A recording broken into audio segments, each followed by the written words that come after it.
Welcome to another edition of TGIM. That's right, TGIM.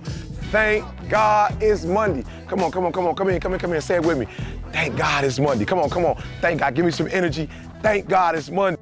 Thank God it's Monday. All right, I got two principles for you today. As a matter of fact, I got to go back from last week. I got a lot of responses, and I got to take that thing to the next level. So come on with me, and remember, thank God it's Monday.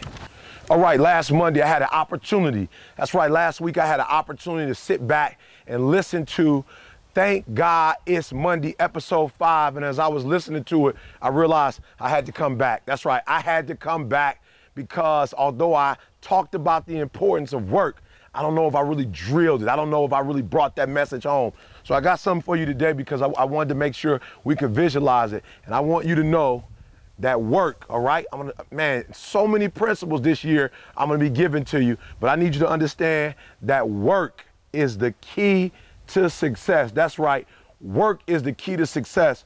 So I'm gonna give you two principles. We're gonna revisit what we talked about last week as it relates to work, all right? So remember, this key, that's right, this key is symbolic of work, and work is really the key to success. It's one of the major keys to success. All right, I really need to talk to you guys about the importance of work, because what I realize is that while you heard what I said, I'm not 100% sure that you're clear on exactly what I meant. All right, I've been talking to a lot of students and a lot of individuals, and what I realize is that there's this imbalance, and I want to talk about it today, all right, because I talk to, young people, and they're talking about like Bugattis, living on, in the gated communities, having several cars and making six figures. And I'm hearing a lot of talk about six-figure incomes. I'm hearing a lot of talk about European vehicles. I'm hearing a lot of talk about traveling and cruising, but the problem is I'm not hearing as much conversation around the word work. That's right, that four-letter word, W-O-R-K, work. And what I want you to understand is that it is important to have that balance, all right? And so I'm hearing this generation talk about money and things like I've never heard any generation talk about it. But here's my problem. This generation wants more than any generation has ever wanted, but they're not willing to work as hard as the generations in past. That's right, I'm gonna say it again. This generation wants financially more than any generation has ever wanted, but this generation does not have the sweat equity of the generations of the past. That's right, you heard what I said. This generation wants more economically than any generation, but they don't have the sweat equity. And I want you to know, you can want it all day, but Tupac said, the only thing that comes to a dreamer is sleep. That's right, the only thing that comes to a dreamer is sleep. And if you want it, you gotta be willing to work for it. So I need you to do me a favor. I need you to look at your day, and if your day has more dreams in it, that's right, if you're daydreaming more than you're working, then there's a problem.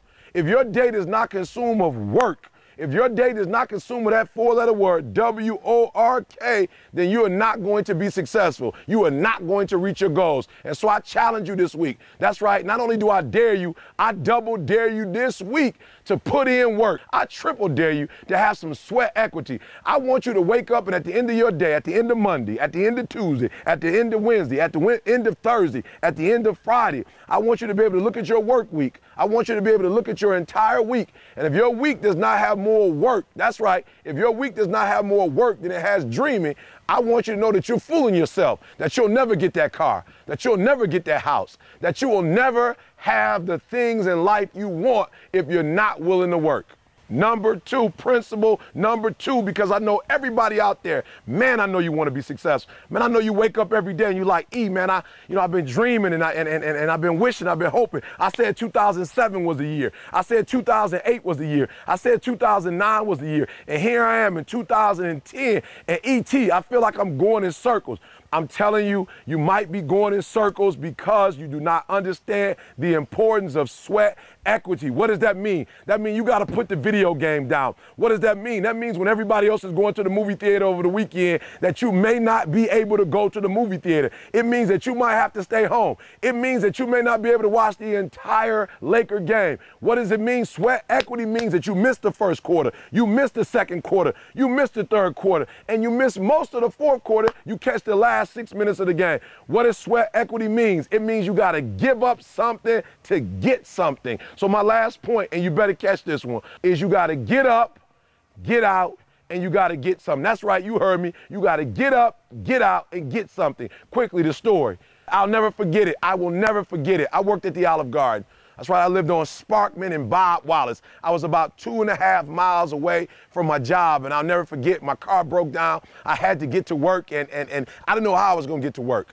You know, and I'm sitting there talking to my homeboy Bob from Detroit. You know, we came to Huntsville together, and I'm sitting there, and I'm like, Bob, my car broke down. I don't know how I'm gonna get to work. There was no bus system.